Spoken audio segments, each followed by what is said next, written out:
নিয়ে সন্ধ্যার দিকে ও বলল, চলো মুভি দেখে আসি। আমার একটু কাল্পনিক, ঐতিহাসিক এই সমস্ত মুভি দেখতে বেশি ভালো লাগে। আমাদের তো ৫ মিনিট লেটও হয়ে গেছে, তাই আমরা যতটা তাড়াতাড়ি সম্ভব চলে যাচ্ছি। তবে গিয়ে দেখলাম মুভি তখনও শেষ হয়নি। কারণ মোটামুটি ৫ জনের মতনই ছিলাম হলে আমরা। এই সমস্ত বই দেখার জন্য খুব একটা ভিড় হয় না, সেটাই দেখলাম। কিন্তু দেখার পর মনে হবে ওয়ার্থ ইট। ঐতিহাসিক কাহিনীর উপর ছিল এই মুভিটা। যাই হোক, তোমরা যদি এরকম মুভি দেখতে ভালোবাসো আমাকে কমেন্ট করে জানিও।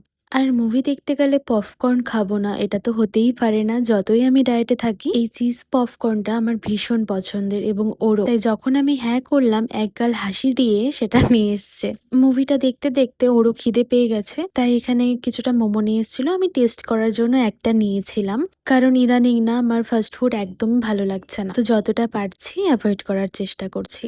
এন্ডিংটা তো খুবই ভালো ছিল। আজ তবে এই পর্যন্তই থাক। দেখা হচ্ছে অন্য একটা ভিডিওতে। তোমরা ভালো থেকো, সুস্থ থেকো। বাই।